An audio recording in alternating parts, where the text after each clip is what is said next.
Roj baş. Hevalên hêja temaşevanên birûmet ser ekranên Arwar TV ne. Îro derbarê bi taybetî dîsa rewşa Başûrê Kurdistanê de dixwazim hinek tişta bêjim. Tê zanîn dewleta Tirk gef û guran dixwe da ku êrişê Başûrê Kurdistanê bike. Yani tê xuyan ku devê dewleta Tirk şîrîn bû li Rojavayê Kurdistanê, li Sûriyê em bêjim. Yani çawa dixwast li Sûriyê rewş wilo pêşket. Yani sedî sed li gorî daxwazê dewleta Tirk nebe jî kêm zêde li gorî daxwazê wî rewş pêşket. û ji wê derê dev şîrîn bû, devê dewleta Tirk şîrîn bû, niha jî gef û guran derbarê Başûrê Kurdistanê da dixwe. Yani ne li dij herêma Başûrê Kurdistanê ye. Yani ji bir demek berê di weşanekî de min gotibû, yani taybetî Başûrê Kurdistanê weke Rojavayê Kurdistanê nîne. Yani Başûrê Kurdistanê ji destpêka salê 1990 vir ve heya niha kêm zêde weke dewleteke ser nigê xwe disekine û her wiha beşeke ji Iraqê ye. Yani di alîkî de weke beşeke ji Iraqê ye, Îraqa Federal e, di aliyê din de jî weke herêmeke otonom e û her wiha Başûrê Kurdistanê rêveberiya Başûrê Kurdistanê têkiliyê xwe di cîhanê de firê ye. Yani karûxebatê wî yê dîplomatîk cîhanê de firê ye.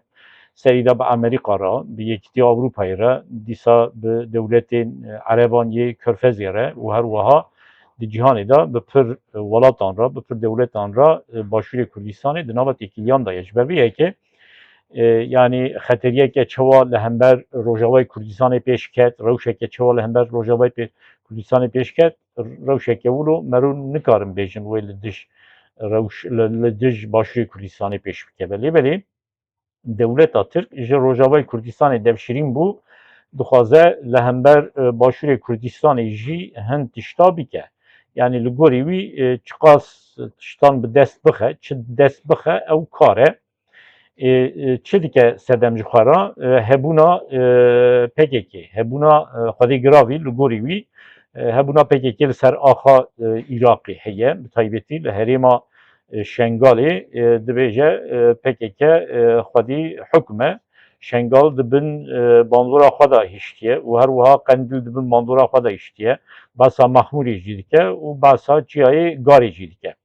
Yani li gorî Wezîrê Karê Derve yê Tirkan Hakan Fidan piraniya ne piranî ve jî pir axa Iraqê niha dibin kontrola PKK de ye. Lêbelê di rastiyê de tiştekî wilo tune. Yani PKK bi taybetî li Qendîlê heye, li çayê Qendîlê heye. Tê zanîn grûpekî çekdarên PKK jî ji çayê Qendîlê daketin, çekên xwe şewitandin û PKK diyar kir ku ew dikare çeka dayîne, bi taybetî li gorî daxwaza serokê xwe Abdullah Öcalan ew dikarin çeka dayînin. Lêbelê li Tirkiye pêşketin çê nabe da ku PKK silaha dayîne. Bêguman bi taybetî Erdogan û AKP pêvajoya ku ji dawiya 2024 ve li Tirkiye dest pê kiriye weke pêvajoya çareseriya em bêjin PKK, tasfiyekirina PKK, bêçekkirina PKK giran tê meşandin. Yani bi taybetî ji ber hewldanên Erdogan, ji ber nêzîkatiya Erdogan û AKP ew pêvajo giran dimeşe. Çendî Devlet Bahçeli dixwaze ku pêvajo bi cureyeke din bi pêş bikeve, lêbelê daxwaza AKP û daxwaza Erdogan wilo niye, ew giran hereket dikin. Niha jî wê dikin sedem ku li hember Iraqê, li hember Başûrê Kurdistanê bikeve nava hewldaneke. Yani bi gevireke dixwazin çend çûka bikujin, yani gotineke wilo heye. Dibêjin herêma Şengalê dibin bandora PKK de ye, Iraq jî dibêje ez welateke serbixwe me, wê demê çima hebûna PKK li Şengalê dihêle. Eger Iraq nikare li hember Şengalê operasyon çê bike, لهمبر PKK operasyona çevike herêma Şengalê bike bi bandora xwe em ê operasyonê çêbikin. Piştî daxuyaniya Wezîrê Karê Derve yê Tirkiye Hakan Fidan îro hikûmeta Iraqê şiyariyeke da dewleta Tirk yani bi awayeke dîplomatîk ji dewleta Tirk re got mafê we tune derbarê Iraqê da tiştekî wilo biaxivin. Em welateke serbixwe ne ji Wezareta Karê Derve ya Tirkiye jî daxuyaniyeke piçûk hate dayîn gotin daxuyaniyê wezîr şaş hatiye fêmkirin negotiye em ê bikevin axa Iraqê operasyona çêbikin. Lêbelê yani ew çi dibêjin rayedarên Iraqî çi dibêjin bila bêjin rastiyekî heye ji Rojavayê Kurdistanê devê dewleta Tirk şîrîn bû. Dewleta Tirk dev şîrîn bû ji wê derê dixwaze li hember Başûrê Kurdistanê jî li hember xwedîgiravî hebûna PKK ya Başûrê Kurdistanê bikeve nava hin hewildana. Operasyoneke li hember Şengalê dewleta Tirk wê çêke acaba yani van rojan pir zêde ez bawer nakim operasyoneke çêbibe. Lêbelê dixuye ku dewleta Tirk bi taybetî li gel rayedarên Iraqî di nava hewildanekî de ye van hewildanê xwe wê zêdetir li pêş bixe da ku demê pêşme da li hember Şengalê bi taybetî li hember Maxmûr li hember Çiyayîgarê li hember Qendîlê bikevin nava hewildaneke bikevin nava operasyoneke. Yani ew pêvajoya ku ji 2024 vir ve dest pê kiriye me dikarin bêjin ew pêvajo ji aliyê AKP ve hatiye cemidandin cemidiye. Lêbelê di aliyekî de jî Devlet Bahçeli hin daxuyaniya dide min derê wexta jî gotibû Devlet Bahçeli û Erdogan bi hev didanişin yek cep lê dixe yek rast vedigere yek rast lê dixe yê din cep vedigere. Di aliyekî de Devlet Bahçeli hin gotinên ku xweş tê guhê mirovan dibêje di aliyê din de jî AKP bi navê dewletê bi navê hikûmetê di nava hewildana da ye da ku li hember Başûrê Kurdistanê sibê li hember Başûrê Kurdistanê tiştekî wilo pêş bikeve rojekî din jî li hember derekê din yê Kurdistanê yan jî Kurdan wê pêş bikeve. Ji ber vê yekê jî ez dibêjim Kurd divê demê de zêdetir di nava xwe de yekîtiya xwe xurt bikin. Yani mijara çêkirina yekîtiya netewê ya Kurdan niha zêdetir di rojevê de ye divê di rojevê de bimîne. Yani em Kurd bi taybetî divê bizanibin ku heya em di nava xwe de yekîtiyeke xurt çê nekin wê gurê derdora me devê xwe diranê xwe bicirînin li me û li hember me lêstokê xwe yê qirêj bikin rojeva xwe bikin pratîkê.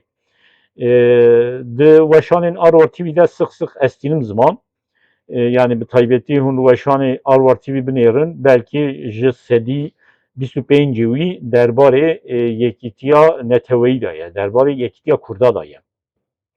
Lêbelê niha bi taybetî yekîtiya Kurdan zêdetir ketiye yani bilêz bûye divê Kurd zêdetir yekîtiya xwe niha li pêş bixin yani dema ku wiha gef û gur li hember Kurda tê xwarin bi taybetî hêzeke weke dewleta Tirk gef û gura li hember Kurdan dixwe dixwaze li hember hebûna PKK xwedîgiravî hebûna PKK li Başûrê Kurdistanê operasyona çêbike Kurd zêdetir nava xwe de têkiliyê xwe divê teng bikin divê xurt bikin û yekîtiyeke xwe di nava xwe de çê bikin. Çawa li hember Rojavayê Kurdistanê metirsiyeke çê bû serî da li Başûrê Kurdistanê piştre jî li diaspora Kurdistanê li diasporayê Kurd derketin derve ez dibêjim diaspora yani Kurdistana li diasporayê bi taybetî li diasporayê Kurdistaneke çêbiye. Çawa Kurdan hewildan nîşan da helwesta xwe kirin û bi bandor jî bû ew helwest divê niha jî Kurd nava xwe de yekîtiyeke çê bikin li hember van kiryarên qirêj yên dewleta Tirk helwesteke yekgirtî derxin holê. Hevalên hêja yani bi taybetî dem dema pêşxistina têkiliyên di navbera Kurda da ye. Yani li diş xeteriyan divê yekîtî di navbera Kurdan de hebe. Eger yekîtî divê demê de navbera Kurdan da tune be gem zêde yekîtiyeke hey lêbelê ev yekîtî neyê li pêşxistin ew xeteriyê li hember Kurdan wê bibin weke çalakî bikevin pratikê pişra jî em Kurd em ê li çokê xwe bixin em bêjin çima me heya niha nava xwe de yekîtiyekê çê nekir çima ev bûyer serê me da hatin yani mümkün e herêma Başûrê Kurdistanê zêde li hember xwe xeteriyeke nabîne xwe di metirsiyê de nabîne lêbelê divê bêzanîn ku eger dewleta Tirk hebûna PKK li ser axa Başûrê Kurdistanê li ser axa Iraqê weke sedem nîşan dike û sibê du sibe li hember xwedîgiravê hebûna PKK bikeve nava hewldaneke wê herêma Başûrê Kurdistanê zerareke bibîne. Yani herêma Başûrê Kurdistanê nikare bêje ez dervey vê mijarê me. Tê zanîn ku demê borî de bi taybetî dema dewleta Tirk bi ser axa Başûrê Kurdistanê li hember PKK operasyon çê dikir rayedarê me yê Başûrê Kurdistanê digotin ev operasyon li hember me nîne li hember PKK ye. Heta car carna mixabin rayedarên herêma Başûrê Kurdistanê bi awayeke alîkarî jî dabûn dewleta Tirk. Lêberê em dizanin va nîzikê belkî 15-20 sale hewldaneke rayedarên Başûrê mezin wî aliyê de tune divê jî tune be lêberê divê bêzanîn ku dewleta Tirk yani çiqas jî em bêjin PKK ji xwe re weke hêzeke duşmin dibîne li hember PKK dikeve nava operasyona ji bo dewleta Tirk hemû Kurd weke parçeyeke PKK ne ji xwe re weke parçe piçûk parçe weke duşmin dibîne îro diho li hember Rojava operasyon pêşxist çi xwast li Rojavayê Kurdistanê belkî hemû dest nexistin tişta bi dest xist dixwaze heman tiştê li Başûrê Kurdistanê jî bike eger li Şengalê tiştekî bi dest bixe li Garê tiştekî bi dest bixe li Maxmûd tiştekî bi dest bixe sibê dist bibe wê li hember Erbilê jî bikeve nava hewlana wê bêje hebûna PKK li Erbilê jî heye divê Erbil jî PKK jî nava xwe derbixe pişra li hember Süleymaniyê bikeve nava hewldanan yani merû nikarin pêşî li daxwazên xirab yê dewleta Tirk bigirin hevalên hêja yani divê demê de ez dibînim ku li ser medya civakî bi taybetî pir derdor behsa yekîtiya pêwîstiya yekîtiya neteweyî ya Kurdan dikin li hin deran em bêjin hevdîtin jî çê dibin civînê piçûk çê dibin lêberê divê bêzanîn heya niha pir carna civînên piçûk hin koman hin grûban xwastin civînan xwastin hevdîtinan xwastin konferansan ji bo çêkirina yekîtiya neteweyî çê bikin lêberê tişteke bi serê xwe negirt yani di serî de jî em bêjin Kongreya Netewa Kurdistanê pir carna civîn çêkir da ku yekîtiya neteweyî nava Kurdan da çê bibe lêberê serê xwe negirt çima serê xwe negirt beriya her tiştî partiyên serêkeyê Kurdistanî hene yani Partiya Demokratîk Kurdistanê Yekîtiya Niştimanê Kurdistanê Partiya Karkerên Kurdistan PKK'ye û her wiha partiyên Rojhilatê Kurdistanê ne yani niha jî PYD heye Rojavayê Kurdistanê yani serî da divê di navbera van partiyan da xebateke ji bo çêkirina yekîtiya neteweyî ya Kurd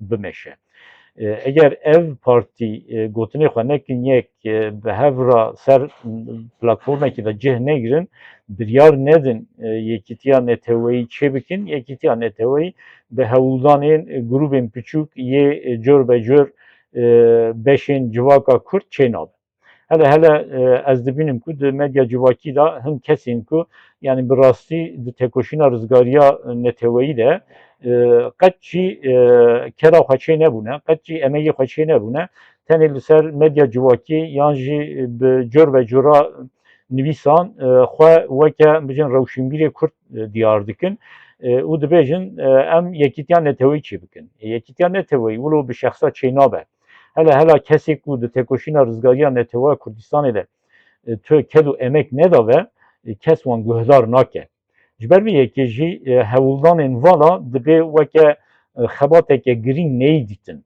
yani ew hewldanên ku hin derdor xwedê giravî kesên ku ji xwe re dibêjin em rewşenbîr in kesên ku ji xwe re dibêjin em nivîskarin çê dikin ew hewldan serê xwe nagire tam tersî wî ew hewldan dikarin li pêşiya xebatên girîng yê ji bo çêkirina yekîtiya Netewaya Kurd astengiya jî çêbikin. Mesela em bêjin hin derdor bangê li birêz Mesûd Barzanî dikin, li birêz Öcalan dikin, li birêz Bafıl Talabani dikin, dibêjin ka yekîtiya Netewayê werin em yekîtiya Netewî çêbikin. Rayadarên Partiya Demokratîk Kurdistan, rayadarên Yekîtiya Niştimaya Kurdistan, rayadarê PKK ji wan re nabêjin hûn kî ne? We çi kiriye heya niha? Di têkoşîna rizgariya Netewaya Kurdistan da we yek fîşengekî teqandiye. Yani mümkün e henkes bêjin fîşeng teqandin ma tişteke birêz e. Birêz e tabii. Heya niha eger gelê Kurd fîşeng ne teqandiba, gelê Kurd şehîd nedaba, îro mevan tişta nikar bû bi afiya. Yani edi dema teqandina silahan belki derbas bûye lêbelê yani ji vir heya 10 sal berê jî teqandina fîşengan pêwîstiya bi çekan di rojevê de bû. Bê çek, bê teqandina fîşengan me ra nikaribû behsa têkoşîneke ji bo rizgariya gelê Kurd bike. Ew kesên ku qet fîşengekê neteqandibin, qet rojeke xwe li serê çiyayê Kurdistanê derbas nekiribin, li Avrupayê ya li hin deran di nava rehetiyê de jiyan kirine, ew kes bêguman dema xebateke bikin, berhemên erênî ji xebata wan dernakeve. Zerarê dide xebatên ku divê bêmeşandin ji bo çêkirina yekîtiya Neteweyî. Lewre ez dibêjim yani kesê ku divê biaxive divê derbarê de biaxive, kesê ku kedû emagê xwe çêbûne, kesê ku bi rastî zehmetiyên gelê Kurd di xwe de jiyan kirine, bi xwe jî jiyan kirine divê derbarê de biaxivin, mixabin ew kesê de naxivin. Yani kesê ku divê ji bo çêkirina yekîtiya Netewaya gelê Kurd biaxivin ew naxivin, kesê ku divê neaxivin ew biaxivin. Yani mesela dikkat bikin, naha ji rayedarên PKK zêde divê derbarê de axaftin çê nabin. Ji rayedarên Partiya Demokratîk Kurdistan çê nabin. Ji rayedarên Yekîtiya Niştimanî Kurdistan çê nabin. Ji rayedarên PYD çê nabin. Yek û kedû emek heya niha dane, ew kesên ku di nava refê van hêzan da cih girtine, têkoşîn dane, ji wan çima deng dernakeve? Divê esas ji wan deng derbikeve. Ew kesî ku nikarin Yekîtiya Netewaya Kurdistanê çêbikin, çi qas diaxivin rabiaxivin, ji wan tişt çê nabe lêbelê ew hêzên ku navê wan migot ne tenê hêz yani yê ku di nava wan hêza da derê wexta cih girtine lêbelê niha cih nagirin, ew jî dikarin biaxivin. Mafê wan jî zêde heye divê derbarê de biaxivin ji ber ku kedû emegeke wan heye. Lêbelê kesên ku kedû emega xwe tune divê derbarê de dema diaxivin, zerarê didin xebatên ji bo çêkirina yekîtiya Neteweyî. Hevalên hêja temaşevanên bi rûmet yani bi taybetî divê em bizanibin dema çêkirina yekîtiya Neteweyî ye. Ez nabêjim tenê bira hêz biaxivin, divê rewşenbîrê Kurdî biaxivin, lêbelê kesên ku divê biaxivin re biaxivin.